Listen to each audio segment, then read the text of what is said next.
안녕하세요. 네, 안녕하세요. 네, 오토기입니다. 네. 오늘은 CLS 450 AMG 가져왔습니다. 네. 멋진 차우. 우리나라에 공식이 하나 있는데 이 차주분이 의사분이시란 말이야. 네. 의사분들이 제일 선호하는 브랜드가 두 가지가 있는데 뭔지 알아요? 벤츠. 두 번째는 빠르쉐. 아 진짜요? 두 가지 되게 좋아하셔. 아, 그래서 그래요? 예, 보면은 드림카가 뭐니? 그러면은 포르쉐 터보 S. 그래서 혹시 이 차주분도 이제 전문의를 앞두신 분이신데 드림카가 뭔가요? 했더니 터보 S시래. 아 그래요? 과학이야, 과학. 신기하네. 의사분들이 네, 전공을 하려면 네. 솔직히 시간이 너무 없잖아요. 네. 근데 이제 보통 사람들은 차를 막 즐기기 위해서 네. 차하고 보내는 시간을 많이 보내니까 네. 그렇지. 내가 다루는 그런 즐거움을 추구하기도 하고. 그렇죠, 그렇죠. 근데 의사분들은 워낙 네. 시간이 없으니까 네. 차가 다 해주는 게 굉장히 마음에 드는 거예요. 그렇죠. 그러니까 적당히 밟으면 네. 얘가 잘 나가지고 네. 핸들 돌리면 적당히 네. 지가 알아서 잘 돌아주고. 그러니까 그걸 잘해주는 최고봉이 이제 네. 터보고 이제 글로벌 가는 그리고 거죠. 이건 팁인데 중고차 사실 때 의사분이 모은 포르쉐를 샀어요. 왜요? 운전을 되게 다이나믹하게 스포트하게 하셔. 그런데. 절대로 운전 얌전히 안 하셔. 나 왜 그런지 모르지. 차주분 운전 얌전히 하세요? 아니죠? 네. 잘 모르겠다는 건 맞다는 얘기야. 네. 만약에 아니라 그러면 아니요? 그러거든. 네. 왜 그런지 모르겠어. 네. 그리고 일반을 오를 수 있어요. 안 그러신 분들 많았습니다. 3세대입니다. CLS가 이게 처음 나왔을 때 충격을 준 모델이에요. 왜요? 왜 충격을 주냐면 1세대 모델이 2004년도에 나왔는데 세단이 이런 형태가 나온다? 그때 어떤 얘기가 있었냐면 너무 디자인이 파격적이라서 야, 70이 좀 밀어야 되는 거 아니야? 세상 사람들이 이걸 받아들일 수 있을까? 뭐 이런 생각을 했대요. 괜히 그러는 거지 뭐. 나오면 다 오바 쩌는 거지. 근데 처음 나왔을 때 그 스타일이 이 4도 쿠페라는 장르를 개척했거든요. 근데 쿠페는 사실 투도 이렇게 문이 두 개여야 되는데 그리고 이제 뒤가 날렵하게 빠져 있는 그런 스포츠형 그 자동차를 얘기하는데 문을 네 개 달고 쿠페라고 하니까 근데 사람들이 그게 무슨 쿠페야라고 손가락질 하려고 봤는데 진짜 쿠페 같은 거야 이게 뒤가 너무 이쁘게 빠진 거지. 그러니까 와 벤츠가 그런 것들은 이제 세그먼트 크리에이터, 세그먼트 리더라 그러는데 세그먼트를 창조한 거예요. 요새 6 시리즈 나온 것도 사실은 이런 영향을 받는 거예요. 얘가 만든 세그먼트예요. 그래서 쿠페도 4도 올 수 있다. 근데 사실 세그먼트라는 게 그리고 또 자동차 형식이라는 게 어차피 만들어낸 거잖아요. 그러니까 법이 네. 먼저 나오고 얘가 나온 게 아니고 그렇죠. 얘가 세상에 나오는 거를 분류를 하다 보니 그렇게 세그멘트 나눠진 그렇죠. 거니까 네. 중간에 얼마든지 만들 수 있는 거지. 그러니까 뭐 형식 파괴는 뭐 할 수 있는 거예요. 그리고 또 자동차 제조사에서 선도를 하면 바뀔 수 있는 거지. 그럼요. 그러니까 그거를 갖다가 한 번 쿠페는 그래야 된다 이런 공식을 적용하는 것도 웃기는 거예요. 어쨌든 4도의 4인승. 근데 지금 3세대는 이제 5인승이에요. 왜 그랬냐면 이제 1, 2세대까지는 4인승이었는데 그러다 보니까 가족이 다섯, 애가 셋인 가정이 사고 싶어도 못 사는 거예요. 포용성이 좀 네, 그래서 A7으로 가고 뭐 E클래스로 가고 아니면은 뭐 BMW 6 시리즈로 가고 이러니까 아 이거 안 되겠는데 5인승으로 바꿨어요. 네. 그 다음에 2세대부터 슈팅 브레이크라는 모델이 나오는데 이게 외건이거든요. 근데 지금 3세대는 아직 외건은 안 나와 있어요. 자, 1세대에서 2세대. 2세대가 2010년에 나왔고, 요게 이제 2018년에 나왔단 말이에요. 새끈한 거죠. 새끈한 거죠. 그리고 작년 말에 나온 거죠. 요 모델은 올해 9월에 나왔어요. 아주, 450. 예, 따끈따끈한. 차주분은 11월에 구입을 하셨는데, 이 모델의 특징이 뭐냐면, 요 모델이 그, 우리가 늘 얘기했었던 마일드 하이브리드가 적용된 모델입니다. 네. 뒤에 가고 있습니다. 네. 그래서 이런 시스템을 EQ 시스템이라 그래요. 그러니까 메르세데스 벤츠의 전기차를 EQ라 그러거든요.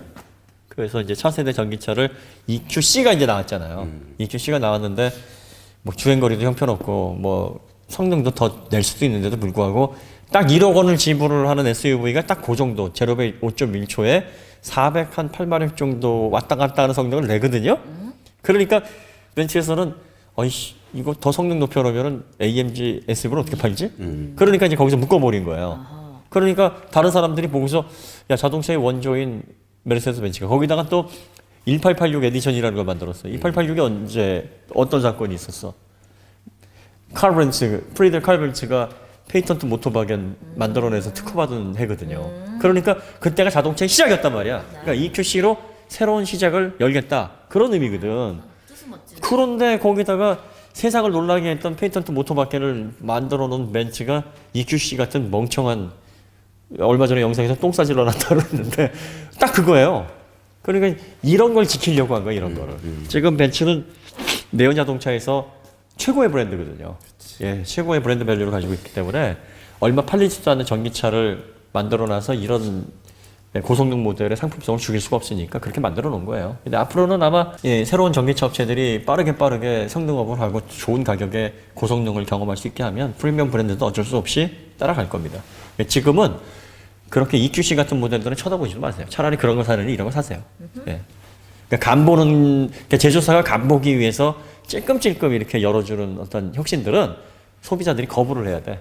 그래야 이게 안 먹히는구나 해가지고 제대로 할 생각을 하지.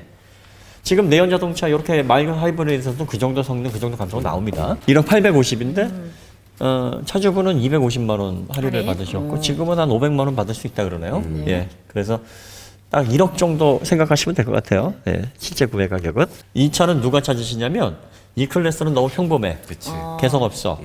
그치. S 클래스는 내가 아직은 좀 과하고. 예, 그런 분들이 찾아요. 오, 예. 딱이네. 예, 그리고 나이가 좀 있으신 분들보다는 젊으신 30대 초반에서 30대 후반까지가 가장 선호하는 벤츠 라인업이에요.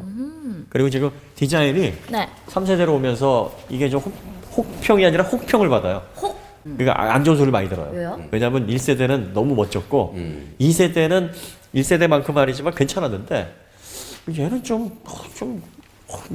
그래 이런 느낌이에요. 그러니까 앞모습은 AMG GT를 닮아서 괜찮은데 옆모습이나 뒷모습에 너무 예전에 CLS의 혁신이 없다. 그러니까 이것이 처음부터 센세이션한 디자인으로 승부를 했던 모델인데 지금은 이게 A클래스나 C클래스에 비해서 특히 이번에 새로운 A클래스가 이런 스타일로 나왔거든요. 예쁘게 나왔죠. 그러니까 CLS가 이게 덩치만 물려놓은 것 같은데 뭐 이런 느낌. 그러니까 얘만의 개성이 없다고 생각하는 거지. 근데 메르세데스 벤츠는 앞으로 이게 차세대의 전기차까지를 다 아우르는 차세대 패밀리 룩이다. 그 시작이 얘다. 해서 내놓은 거고. 그리고 과감한 디자인은 이제 AMG GT가 4도어 모델이 나와요. 이제 글로 이관하겠다. 그래서 CLS 63 AMG 모델이 이제 안 나와요. CLS 53 AMG까지만 나옵니다. 이 모델은 이제 좀 더 우아하면서 일반적인 소비자들에게 어필할 수 있는 그런 모델로 다듬어져 있어요. 그래서 라지에이터 그릴을 보면 스포티한 느낌보다는 뭔가 미술관에 전시된 그 조형물 같은 느낌이잖아요. 그러니까 전반적으로 엘레강스하고 좀 품이 있는 그런 면으로 다듬었어요. 그리고 그 디자인도 보면은 과감한 어떤 선이나 개성보다는 프리미엄 차에 딱 맞는 비례, 그 비례감이 느껴지게 하는 디자인이에요. 그러면서도 약간 좀 현대적인 요소를 헤드램프에 주는 그 정도의 느낌으로 구성을 했어요. 그러니까 기존의 프리미엄 브랜드의 원래 가치를 좋아하는 사람들은 좋아하는데 그 한도를 안 넘어간 거죠. 안 그렇죠, 넘어가면서 그렇죠. 장식을 딱 해준 거죠. 그렇죠, 그렇죠. 그래서 CLS가 이렇게 무난한 차는 아닌데 왜 이렇게 무난해졌지? 뭐 이렇게 지적하시는 분도 계십니다. REPS입니다. 예, 보시에서 공급을 했어요. 예. 예, 뭐 독일 업체들은 보시 아니면 컨티넨탈을 많이 쓰죠. 프리미엄 브랜드는 특히. 근데 이제 요즘 그 미국 브랜드들이 이게 독일 브랜드하고 이렇게 좀 결별하고 있는 추세인가 봐요. 얘기 들어보면은 이 독일 브랜드들이 이제 좀 까다롭잖아요. 장인 정신도 좀 있고 그리고 자기가 또 잘난 게 있고. 네, 그 다음에 뭐 하나 변경해달라면 다 돈 달라 그러고 막 이러니까 그래서 요즘 갑자기 이제 만도가 미국에서 잘 나간다 그러네요. 아, 그래요? 네, 브레이크나 뭐 스티어링 기어 같은 경우에. 그래서 테슬라에서도 만도 브레이크, 스티어링 쓰고 있고 GM도 브레이크 시스템을 거의 지금 만도로 바꾸고 있다 그래요. 왜 그러냐고 물어보니까 이 독일의 컨티넨탈이나 보시는 자존심이 너무 높아가지고 뭐 해달라 그러면 얼마 줄 건데 뭐 이렇게 나온다 그래요. 그러니까 더러워서 못 해먹겠네요. 그래서 예, 의외의 만도가 이득을 보고 있다 그러는데 예, 스티어링 기어는 이렇게 해서 들어가고 있고 근데 이게 컨티넨탈이나 이게 보시게 들어가면 이게 되게 또 비싸요. 그 만도 거는 이렇게 REPS도 이베이 같은 데 올리는 거 보니까 600불 정도 하더라고요. 되게 싸죠. 이런 것들은 센터 가면은 막 5, 600만 원 달라 그러는데. 예.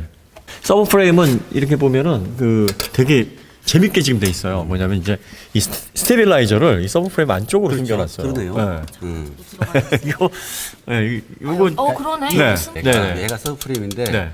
요거 홈을 딱 만들어 갖고 요 속에 숨겨놨어요. 그 다음에 알루미늄 합금으로 이렇게 제작을 해서 앞에 이렇게 쭉 뻗어가지고 전반적으로 강하게 되게 두껍게 잡을 수 있게 해놨습니다. 얘도 라지에타까지는 아니에요. 그러니까 라지에타 뒤쪽까지만 뻗어 있어요. 아, 예, 예. 네. 그리고 뭐 주요 부품들은 뭐 다 보호할 수 있게끔 그러니까. 되어 있고요. 암 이렇게 걸어놓고 그 위쪽에다가 이제 가변 댐퍼식으로 해서 양쪽으로 잡고 있고요. 확실히 이제 고급스러운 승차감을 느끼게 좀 해야 되니까 아래에서 올라오는 진동을 확실히 잡아낼 수 있게 그런 보완들이 지금 다 돼 있어요. 뭐 가격대에 아주 걸맞는 그런 구성을 보여주네요. 그리고 전륜 쪽에 이게 후륜구동 모델이니까 후륜구동을 기반으로 한 4륜 모델이에요. 그래서 요 스테빌라이저는 좀 강하게 앞쪽으로 늘 이렇게 배분이 되는 건 아니니까 이렇게 잡아놓고 이 서브 프레임으로 이렇게 싹 해놓으니까 되게 보기 좋네요. 그러니까, 깔끔하고. 되게 좋다. 네. 여기도 이제 여기 바닥은 또 커브가 붙어서 네. 진짜 얘는 뭘 보호하려고 그랬나 보호할 이유가 없는데 사실 얘는. 응? 자, 이렇게 되면은 얘도 스프링의 역할이거든요. 뒤틀림을 잡아주니까 여기서도 이제 진동 주파수가 발생을 해요. 그럼 이 서브 프레임이 여기에 걸려가지고 여기까지 이렇게 싹 잡아서 전반적인 진동 주파수들을 다 이 서브 프레임에서 잡아낼 수 있으니까 이 서브 프레임의 MVH의 역할이 훨씬 더 배가 되는 그런 설계로 볼 수가 있죠. 그래서 상당히 좀 잘 돼 있고요. 그 다음에 이쪽에 링크는 그 더블 위시본 타입의 멀티 링크예요. 그러니까 위쪽은 위시본이고 위에 이렇게 보시면 이쪽에 저 안쪽에 있어요. 여기 위쪽에 그렇게 보일 것 같아요. 네. 이렇게 A 암이 위쪽에 있어요. 그 다음에 아래로 보시면은 이제 요게 두 개로 나눠져 있고요. 얘랑. 네, 요즘은 이제 프리미엄 모델들은 다 이런 식으로 해요. 네. 그리고 하나는 이제 직선으로 뻗어 있고 하나는 곡면으로 해서 길게 펼쳐져 있고 그 다음에 그 두 개의 암이 높이 위상이 좀 달리 잡혀 있고 이런 것들이 이제 내연 자동차에서 지금 완숙해진 요게 서스펜션 지오메트리의 구성이에요. 그러니까 내연 자동차하고 전기차의 차이를 보면 네. 그 전기차는 직선 구조가 많고 짧아요. 그러니까 짧고 직선 구조라는 건 구조물을 강하게 잘 붙잡고 있는 구조예요. 효율적이에요. 그 내구성 면에서 효율적이야. 그런데 왜 이렇게 고급차들은 이런 식으로 해놓냐면 이게 짧고 굵으면 거칠거든. 그러니까 아무래도 좋은 승차감이 안 느껴지겠죠. 그런데 전기차에서는 그런 식으로 해놔도 뭐 승차감이나 이런데 뭐 거친 느낌 없이 이 동력에 넣고 빠지면 소프트웨어로 조절을 해서 어느 정도 보완을 할 수 있으니까 이렇게 복잡하고 이렇게 좀 세밀한 지오메트리가 들어가지 않아도 된다. 자, 요렇게 해놓으면은 아무래도 곡선으로 이렇게 충격을 잡아내면 직선으로 짧게 잡아내는 것에 비해서 암에서 발생하는 진동이라든지 부담감 이런 것들이 증가를 해요. 그러니까 내구성 면에서는 불리하지. 하지만 이렇게 해놔야 이 진동이 사방에서 오거든. 사방에서 오는 다양한 그런 진동들을 그 주파수들을 얘가 잘 대응을 하거든요. 그래서 그 사방에서 오는 압력들이나 하중을 효과적으로 부드럽게 품위 있게 편안하게 버텨내는 거예요.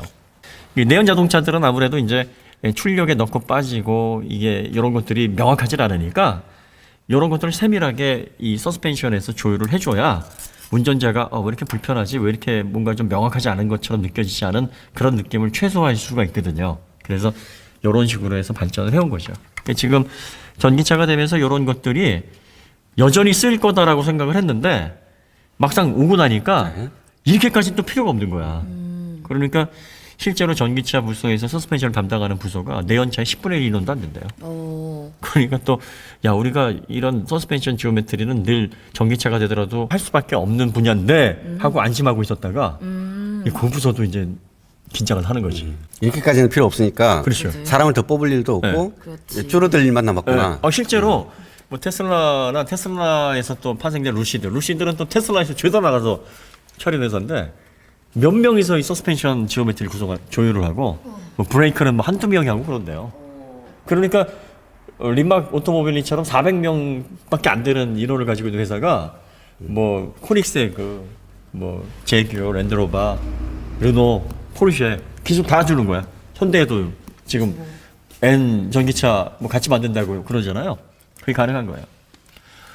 그런데 이제 전통적인 이제 프리미엄 브랜드 같은 경우에는 지금 이게 원숙할 대로 원숙해 있어요. 예를 들어서 그러면 뭐 이게 필요가 없냐 이건 아니에요. 왜냐하면 전기차가 만에 하나 이런 식으로 세심하게 설계가 됐다. 더 상품성이 올라가겠죠. 그렇죠. 그러니까 다른 포인트가 핵심 포인트가 워낙 강하기 때문에 얘가 아직 이목을 못 끄는 거예요. 그렇죠. 여기까지 신경 쓸 필요가 없는 거예요. 그렇죠. 근데 만약에 전기차로서 정말 프리미엄 세단의 끝판왕을 만들겠다. 그러면 결국 또 이런 구조를 또 고민할 수밖에 없는 상황이 또 생길 거예요. 그러면 이런 친구들이 잘하죠. 그러니까. 이런 기술력을 가지고 있는 업체가 제대로 전기차 구성하고 마음 먹어서 야 우리가 좀 영업 손실 있고 안 남더라도 테슬라 한번 잡아볼래 하고 정말 마음 먹으면 나온단 말이지. 그런데 마음을 안 먹어. 그 마음 먹었다가는 지금 이런 모델들 못 팔거든요. 그러니까 이럴 수도 없고 저럴 수도 없고 우물쭈물하고 있는 거예요. 어쨌든 지금 내연 자동차는 거의 이제 여기서 더 발전할 게 있을까? 이걸 더 발전하려면 이제 이 바퀴를 띄워야 돼. 땅에서 떠야 돼. 지금 이런 지경까지 왔어요. 그러면 이게 그러니까 더 갈 데가 없으면 이 플랫폼이 바뀌더라고. 아예 그냥 형식이 바뀌어버리더라고. 그러니까 지금 내연체가 지금 딱 그런 입장이에요. 그러니까 지금 요새 출시되고 있는 내연 자동차를 사시면 그야말로 끝판왕을 사시는 거라고 그렇죠. 보시면 돼요. 가장 네. 농익을 대로 농익은 네. 원숙할 대로 원숙한 차를 사게 되는 거예요. 그렇죠. 그리고 거의 지금 내연차들의 완성도는 현재 화석 연료를 태워서 직선 운동을 회전 운동으로 바꾸고 그걸 변속으로 최적화해서 바퀴로 내보내는 이 구조에서는 지금 가장 좋을 때입니다. 지금 사셔가지고 한 10년 즐기신다 생각하시면 또 손해 보실 건 아니라고 생각해요. 냠냠. 얌얌? 아, 네네. 네. 요즘 리액션이 아주 그냥 신박해지고 있어요. 갑자기 얌얌도 나오고. 네. 그다음에 뭐 예예, 오오, 다양하게 보세요. 네. 좋습니다. 브레이크는 4피네요. 브레이크. 이쪽에 이 피스톤 들어가 있고 바깥쪽에 이 피스톤 양쪽으로 눌러줘요. 여기랑 여기랑. 네. 이게 367마력에 51kg 플러스 미터니까 이 정도는 들어가야 됩니다. 더군다나 48V 하이브리드란 말이에요. 하이브리드 모터가 여기가 이제 엔진이란 말이에요. 네. 여기가 허니콤 구조로 이렇게 누가 이제 허니콤 패널 얘기를 했는데 포드 앤 프레럴에서 허니콤 패널이 뭐냐 이거예요. 이게 허니콤 벌집. 벌집. 그러니까 알루미늄 합금이 그다지 이렇게 강성이 높지가 않잖아요. 그러니까 그 강성을 보완하기 위해서 가장 그 강하게 버티는 구조가 이 육각 허니콤 구조예요. 그래서 벌집이 펄프로 돼 있잖아요. 굉장히 얇은데도 잘 안 부셔지는 이유가 그렇구나. 이런 허니콤 구조기 때문에 그래요. 오. 여기까지가 이제 얘가 이제 올팬인 거고요. 네네. 예. 엔진이 후륜 구도니까 엔진 앞에서부터 뒤로 쭉 가겠죠. 네. 예. 네. 여기까지가 엔진인 거예요. 네. 그리고 여기서부터 여기까지가 네, 요거. 예. 요만큼. 요게 뭘까? 요만큼이 뭘까, 양 PD? 모터? 그렇죠. 얘가 이제 소위 말하는 마이크로 하이브리드 48V 시스템에 변모터? 들어가는 모터인 거예요. 변사또? 네. 변모터? 전 모터입니다. 여기 22마력 정도 된다 그러죠? 네. 22.5kg 플러스 밑에 토크를 내는. 이 정도면은 그냥 어시스트 정도. 그러니까 이제 얘가 하는 일이 많아요. 그러니까 시동도 걸고, 그 다음에 발전도 하고, 그러니까 알터네이터도 이걸로 하고, 그 다음에 회생제동 시 발전기 역할도 하고, 그리고 이 주행할 때 이렇게 어시스트도 합니다. 그러니까 일반 하이브리드랑 다른 게 뭐냐? 일반 하이브리드는 엔진이 꺼져 있어도 동작을 하는데, 얘는 엔진이 꺼져 있으면 동작 안 해요. 그러니까 이제 우리 보통 말하는 하이브리드는 차를 서 있는 상태에서 슬 움직이기 시작할 때 엔진이 안 켜지고 그냥 모터로 슥 가잖아요. 근데 얘는 그만큼의 힘은 안 되는 거예요. 그러니까 항상 차를 움직이려면 얘 엔진이 켜져 있어야 되고, 근데 엔진이 꺼져 있을 때는 뭐냐면 크루징을 할 때 엔진을 꺼놓고 그냥 정속 주행 한다든지, 그러다가 다시 악셀 밟으면 얘가 씩 돌아서 얘를 또 돌려가지고 다시 시동을 걸어주고 힘을 내게 한다든지, 이런 작용을 하는 거죠. 그러니까 서브인 개념이죠. 그렇죠. 네. 그래서 어차피 하이브리드가 요 정도만 들어가도 이게 어떤 역할을 해주냐면 여기 터보 차저시 이제 냉간시 터보 압력이 안 차면 터보렉이 발생을 하잖아요. 그러니까 그런 부분에서 어시스트를 조금씩 해주면 이 냉간시 효율이 올라가게 되면 가솔린은 연비 효율이 확 올라가요. 그러니까 가솔린 엔진이든 디젤 엔진이든 저회전 영역에서 효율이 잘 안 나오는 게 내연차의 문제거든요. 그래서 이제 로우엔드 토크라고 그러는데, 그러니까 하이브리드의 가장 큰 장점이 모터는 저속에서 힘이 바로 나오고, 그렇죠. 엔진은 저속에서 힘이 안 나오는 거예요. 그렇죠. 근데 그 두 개를 합쳐 놓으니까 얘를 조그마한 걸 붙여도 얘의 부족한 부분을 확 메꿔주니까 그러면 완벽한 조합이 된다. 네. 그게 이제 마이크로 하이브리드 앞으로의 이제 시장을 끌어나갈 거다라는 그 힌트를 얘기죠. 준 브랜드가 어딘 줄 알아요? 그 힌트를 준 브랜드가 토요타야. 왜냐면 토요타가 처음에는 사람들이 몰랐어요.